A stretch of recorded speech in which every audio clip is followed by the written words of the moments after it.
Hi, class. I'm here to talk to you about naturalism. Naturalism, by that I mean metaphysical or philosophical naturalism. And so we're gonna dive right in here with the lecture based on Chapter 4 of The Universe Next Door by James Sire. What is naturalism? Naturalism is really a perennial phenomenon. Naturalism is the idea that there is no God, there are no gods. There are really only natural things in the world. That is, the kinds of things that you are able to detect by the five senses. And this kind of naturalism really implies atheism. If there are only natural things in the world, then there are no gods. Atheism is really a perennial phenomenon as well. There's the fool in Psalm 14. The fool says in his heart, "There is no God." About 1,000 years before the Common Era, and even Protagoras, that says man is the measure of all things. Protagoras, a Greek philosopher in the 5th century BCE, says man is the measure of all things. Well, what does naturalism have to say? What is naturalism? How does it answer these basic worldview questions? Well, with respect to ultimate reality, all that exists is matter. All that exists is the material world. So we see that, in the Sire reading, you see how deism kind of evolves into naturalism. God's character and work are reduced to a minimal status in deism. So God maybe is the first cause, but that's it. And so if this 18th century version of God exists, then there are not very many necessary entailments with respect to the nature of the universe vis-a-vis meaning, morality, humanity. A minimalistic God, that is a God who's only a first cause, requires minimal response and minimal conceptual framework. You don't have to do a lot to understand him. And really, what you see in Europe is that this idea of God's existence becomes unnecessary. If all God did was create the world, then God has such a minimal role, then God's act in creating the world may be unnecessary. You might have to say that it wasn't necessarily God who did it. Why do you need God? And this seems to be exactly what happens in the 19th century with the rise of Darwinism. You could say that the origin of all of the diversity in the biological tree of life could be attributed to potentially a single common ancestor. And so you don't need God to explain the complexity. In Freudian psychology in the 20th century, you're able to see that the complexities of the human psyche are reduced to these more basic animalistic instincts. And you see kind of this is all presaged, this is all kind of foretold in a way by people like Julien Offroy de la Métrie, who says that God's existence is a theoretical truth with little practical value. This is what happens in the deistic world. If you have this theoretical idea that God exists, maybe it doesn't really have very much value. So for de la Métrie, he's a theoretical deist, but practically speaking, he's an atheist. He's an atheist. So how do you get to this idea that the ultimate realities only matter? Well, what you have is this notion that without God, if God doesn't exist, then the reality of nature is that nature is reality. Nature is what it is. Nature is the only thing that exists. Prime reality is matter, Sire says. Matter exists eternally and is all there is. God does not exist. And you see this in people like the cosmologist Carl Sagan, who was very popular on public television in the 20th century in the United States. He says the universe is all that is or ever was or ever will be. And you see how it has this kind of theological tone to it. It's not God who is all that is or ever was or ever will be. It's the universe. And so the universe we know is all that exists. And you see this even in the law of conservation of mass, that the total mass of the universe is constant. Despite its change into various forms, the matter of the universe is a constant in the world. You see this with people like Paul and Patricia Churchland, who are contemporary philosophical naturalists who deny the existence of God. They deny any kind of meaningful activity of God in the world. All we have in human beings, even, is just commonalities with other aspects of biological life in the universe.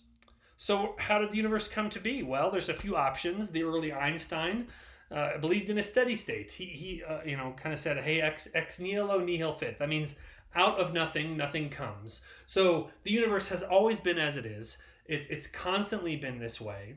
So the steady state, early Einstein, says the universe has just always been like this. But throughout the 20th century, we learned that this is not necessarily the case, that there probably was a Big Bang somewhere around 15 or 16 billion years ago. And that Big Bang was a kind of singularity. So some people will opt for that. Well, we don't really know what happened, but there's a Big Bang and here's the universe. And there are also some other people who will posit a kind of multiverse theory. The idea that this universe is one among many. Potentially, this universe was the result of a big crunch from a previous universe, and the Big Bang was caused by a previous big crunch. Some real philosophical problems with that I can't really get into in this conversation, but it's something to look into. Now, all that exists is really only matter. Matter is all that is. This really denies that there's anything that's non-material. So with respect to human persons, there's no soul, there's no body-independent mind, no life after death, right? No angels and no gods. All that exists is the material world. Now, mind is kind of a problem, though, because mind is this idea that there is something about human being that is not reducible to the brain. Mind may be something that is a bit mysterious. So mind, according to a philosophical naturalist, may be a property of matter. That is, that matter may cause the emergence of a non-material mind, but generally you have a brain, not really that you have a mind. And there's a lot of problems with this in naturalism. We don't have time to get into all of these, but there are different views on this. Did mind emerge from matter in the same way that different forms of biological diversity have emerged from previous and lower forms? That's an option. But there's a problem with this, I think, even just philosophically speaking. If all you have is a brain and you don't have a non-physical mind, then there's some problems with this, because you have the placebo effect that's very widely recorded in biology, widely corroborated in the biological sciences, where people can have thoughts that actually change their biology. That is, that your mind can actually influence matter.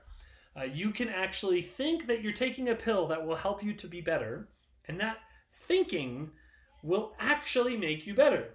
Now, see, Christian theists don't have a problem with this, because Christian theists hold to a kind of interactive dualism, where a thought in the mind can meaningfully impact matter, but naturalism doesn't have a good answer for this. Now, some evolutionary biologists will refer to the mind as being a different kind of thing than the brain. The brain has caused the mind to emerge in some way, but there's not really a lot of agreement on this. And so I have a friend who's an atheist, and he'll often say, without thinking, he'll use the word mind to talk about his thoughts or in his mind or something like that. And I'll often push back. I'll say, no. You don't believe in the mind, you believe in a brain. Because how could something that's non-material, the mind, emerge from only material causes, the brain? And so my friend, who's a very honest atheist, will correct himself and say brain. I don't have a mind, I have a brain. But that's a problem, because he knows that consciousness is a mystery, and consciousness is a problem for naturalists. So it's difficult. So what is it that exists? What is ultimate reality? It's the material world. What about the world around us? Well, the world around us is a uniformity of cause and effect in a closed system. So it's helpful to think about this as a closed system. Think about a box. And inside that box, you have cause and effect, biology and chemistry, and cause, or a chance and necessity. You have a box where all there is there's a closed system of cause and effect. That is, when I say it's closed, that is that there's not a god or an angel that could come into the system and monkey with the the steady conjunction of cause and effect over time. All there is cause and effect. No miracles, no divine intervention. Well, this is an issue because this implies, I would say, this demands a kind of cosmic determinism. Determinism means that people and other forms of life are unable to behave any differently than they do because we're controlled by antecedent causes over which we have no control, right? So my parents behaved in a certain way. I was raised in a certain environment. I've taken in certain kinds of nutrition. Those all have led me to this point. I've had different social interactions. They've all led me to this point where I am not able to have any genuine free will. I must act in accordance with the chain of cause and effect by my biology and my chemistry, chance and necessity, and I have no control over those things. Those are antecedent conditions to my current behavior, and I can't do anything to change those. So I have this relationship between cause and effect, and I don't have any control over it. And yet we have this sense of free will, we have a sense of moral responsibility, but if everything that preceded my life caused me to be this way, how could I possibly act any differently than I do? This is a big problem for naturalism. Let's talk about humanity. For naturalists, humans are just complex animal machines. Some might say it seems to us that we are the best evolved or the most evolved animal machines, but we're really just animals. So there are human animals and non-human animals. Going back to the French atheist Pierre Jean-Georges Cabanis, which is cited in your book, he says, the brain secretes thought as the liver secretes bile. So there's nothing special or different about you as a human. You merely secrete thought in the same way that your liver secretes bile. Does your liver have any careful deliberation over its secretion of bile? No, of course not. In the same way, neither does your brain have any careful deliberation about the secretion of thought. Thought is just a natural result from the brain. Humans are just animal machines. We are reducible to our biology and our chemistry. That's it. There's nothing non-physical in humans. All we are physical things. You can talk about us with respect to our biology and our chemistry, and that's it. Now, any human mystery that remains, that is questions about the mind, all of these things can be uncovered naturalistically. That is, all of the answers as to what a human being is can only be brought about by naturalistic inquiry. That is, looking into the five senses. That's how we know who we are. So humans may be mysterious to us in some way. They maybe even seem special to us in some way. That is, that we have culture, we have thought, we have communication, morality. But additional inquiry into the nature of the human being will only reveal more knowledge of humans as merely being the result of nature, of physical things. So in that sense, we have continuity between us and other creatures. It's silly to think of us as being special compared to other creatures because we are just merely the result of an evolutionary process that has brought us to where we are as human beings. Other creatures are the same kinds of things as us.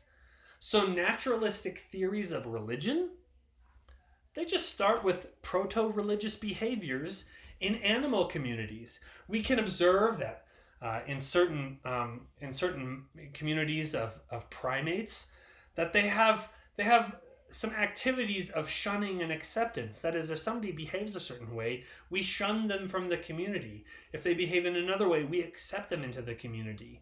And those are the kinds of behaviors that religious people will display when talking about orthodox confessions. That is, you're allowed to be in the community if you say Jesus is Lord, but if you deny Jesus' lordship, then you're not allowed to be in the community.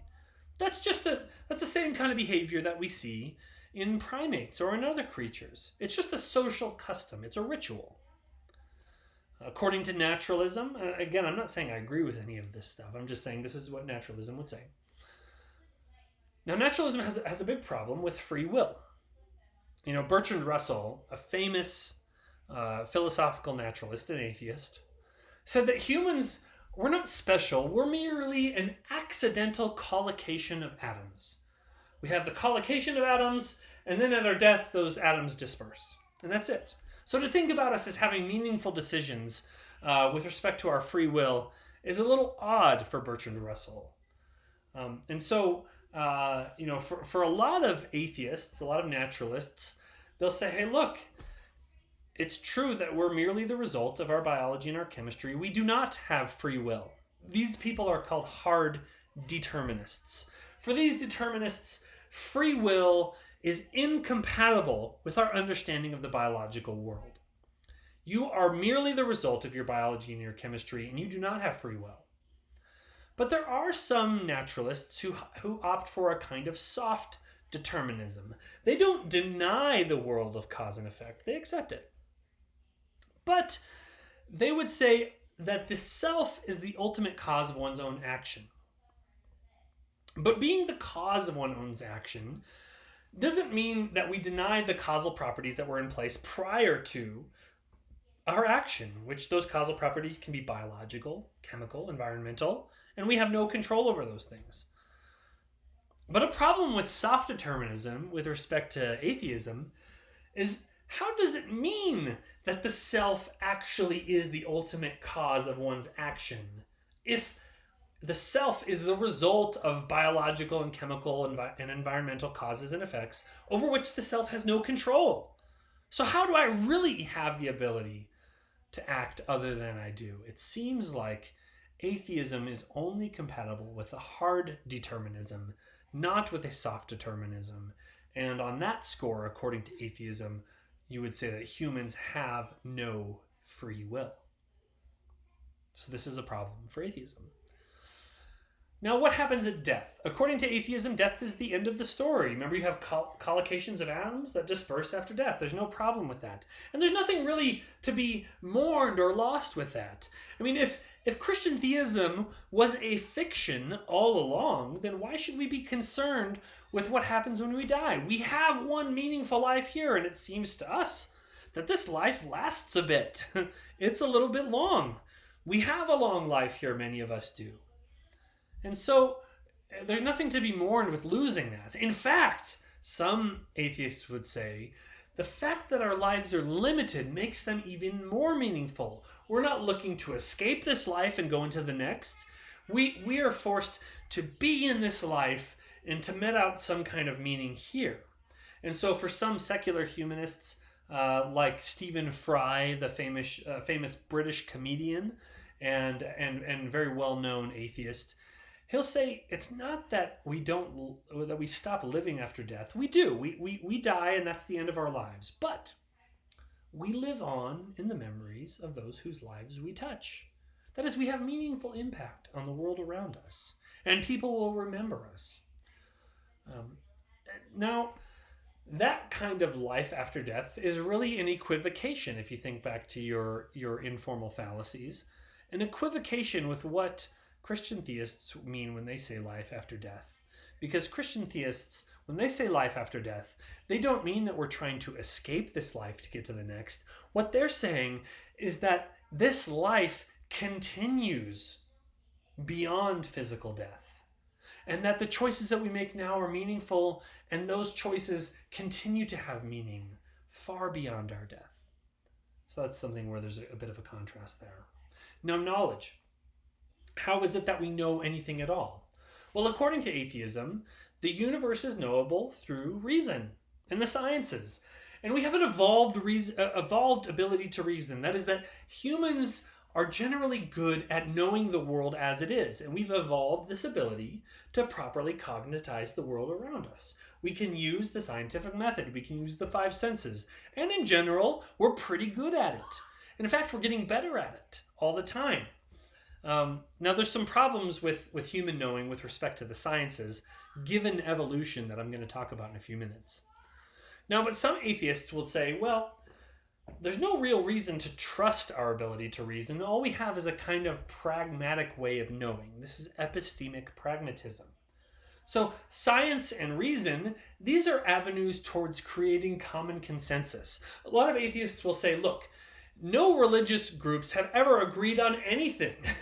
And you try to get religious people to agree on something, their doctrines and their revelations have never brought common consensus. That is the ability of people from different cultures and different times to agree on the same things. But science has brought us common consensus. Science helps us to solve practical problems. Now, according to these pragmatists, they would say, science has helped us to solve these problems, but it's not as if we can say that science is telling us the truth about things, because science needs additional corroboration. And if anybody falsifies a scientific theory, then we have to start over again. So we can't really know reality as it is. All we have are our helpful ways of understanding reality, and science has been very helpful at helping us to do that. I have an atheist friend who will say, name another method or another creed that has produced so much convergence of consensus as the sciences. And when he says consensus, he doesn't mean truth. He just means that people have tended to agree. He's got a good point. Now, do we really need to opt for a kind of epistemic pragmatism, or can we know the world as it is? This is where the next subject is incredibly important: ethics. Now, nearly every atheist that you'll ever meet is a good person in a general sense. They want to be kind to people. They don't want to hurt people. Atheists are not bad in terms of them. They're not wanting to torture or murder or hate. They generally, in terms of how most atheists live their lives, they live in convergence with a lot of Christian ethics. They would say altruism is good, torture is bad. But there are some profound divergences among most atheists with Christian ethics on issues like euthanasia. Can we cause somebody in certain medical states, can we cause them to die? Abortion. Most atheists are in favor of abortion on demand. That is, at any point in a pregnancy, the pregnancy may be terminated. That is, the fetus will be killed in the womb. With things like homosexuality and gender, most atheists would take a little bit more of what some would call a progressive approach. And by progressive, I mean politically liberal. So there are some convergences with Christian ethics, but there are some profound divergences. Now, all there is with Christian metaethics is profound divergence, because according to Christian metaethics, the grounding for ethical behaviors is God's character. There is an objective and universal grounding for all peoples in all times that says that altruism is good and torture is bad, that murder is wrong and generosity is good. These things are part of God's actual nature, his character. But according to naturalism, there's no such thing as objective and universal grounding for ethics. Nature can show us that creatures desire ethics, that creatures like to live in a world where there's certain things are treated as right and wrong. And some atheists will even say, hey, nature will show us what good and evil are. But by good and evil, they don't mean moral duties. They just mean how most people think about good and evil. Good and evil are really reduced to cultural explanations. That is, in our culture, we think it's wrong to do X, and we think it's right to do Y. In this other culture, they disagree about these things. But when they say right and wrong, they don't mean that it's actually right objectively, or it's universally wrong. Atheists typically don't make that claim. Now, some atheists will try to ground ethics in various kinds of systems. They'll take the utilitarian approach. The utilitarian approach is something roughly that says that the good is whatever leads to the satisfaction of the majority and avoids the dissatisfaction of the majority. The greatest good for the greatest number, in a sense. Some will say, well, we want to have a virtue of harmony, whatever helps people to get along, or whatever is fair. But these attempts to ground ethics fly in the face of the fact that naturalistically concerned, modern humans are only the result of their evolutionary biology. And that evolutionary biology happens when one species dominates another species. We have evolved to dominance because we have dominated the evolutionary landscape in such a way that could hardly be construed as harmonious. or ensuring the greatest good for the greatest number. That is, that human beings have evolved to be who they are because they were better at killing and taking nutrition and copulating and being able to produce lots of successor generations. It's not because we were good. And so this flies in the face of any kind of utilitarian attempt to say that human ethics should be based on the greatest good for the greatest number. Now, some ethicists who are atheists, they'll say that human nature and the nature of all sentient beings reveals what the good truly is. Sam Harris is one of these. He calls his theory objectivism. And he says that morality is kind of like a landscape. And what you have are peaks and valleys. And suffering is the valley, and anything upward from suffering could be toward a peak. And suffering is what we should avoid. But again, this is a problem because of some issues related to if we know what the good is, why ought we to do it? Atheism has no answer to that. Why ought I to be good? It's not because God commands it or demands it. If I ought to be good, it's only because I want to be. Well, what if I don't want to be? Even the not wanting to be good is the result of my biology and my chemistry, and I have no control over those things. So ethics are constructed by human agents. We make our ethics ultimately. And ethics are really reducible to emotivism. The most honest atheists that I know won't say it's right or it's wrong. They'll say, this is what I prefer. I want to live in a world where people are treated fairly. I don't want to live in a world where homosexuals are discriminated against. This is the world I want to live in. But how does this translate, this desire for fairness, how does this translate into an objective duty to be fair? Science cannot tell us this. Science can describe the world, but it can't tell us how the world ought to be. This is the is versus ought problem. Science is very good at describing what is. It's not very good at describing what ought to be. Now, imagine a culture where you had a lot of consensus. You have cultures who agree on things. What happens in that culture if we look on them and say that they were wrong? Think about the dominant Southern white culture in the United States in the Jim Crow era. Well, that means that moral reformers like Dr. King are in the wrong because there's cultural consensus that the white people should dominate and people of color should be subjugated. So a moral reformer is not actually a reformer. Dr. King was a moral reprobate in that sense. So that's a problem. And so, and most atheists, they don't want to say this. Of course, they wouldn't say that Dr. King was wrong because they're good people. And that's something to keep in mind. And when we're talking about these worldviews as kind of abstract things, you need to remember that these are actual people. It's not that they think this. It's just a cognitive tension within the worldview. And so a very loving friend will help to lovingly reveal the cognitive tension and to show that Christian theism is a much more satisfactory answer. Now, what about human history?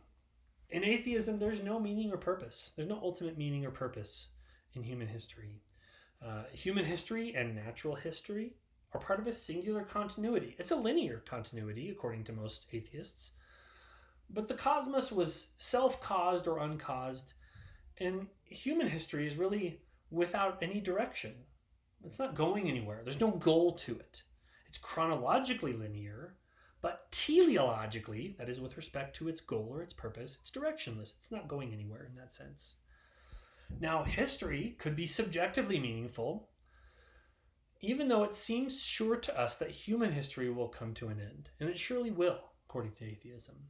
Why should we think that this current iteration of biological life will remain as it is? Humans will probably end up being dominated by some other species at some point. Nothing to be mourned there. And so that means in terms of core commitments, there are none for an atheist, at least none that are prescribed. People can determine their own goals, and most atheists do. They desire to be just and loving and caring and good citizens, and they're wonderful people. Nearly everyone who's an atheist is a great person. But they can't prescribe that we ought to be this way. that we ought to be good to our neighbors. So that means that other goals, that is, that when there are people who have other goals, there's no cognitive ability for them to say that those people are wrong, per se. Hopefully that's helpful to you. There's a lot more to talk about with this. I'd love to talk more about these things in the future. And we'll have a little bit of a discussion on the evolutionary argument against naturalism as well. Hopefully that'll be helpful to you as well. God bless.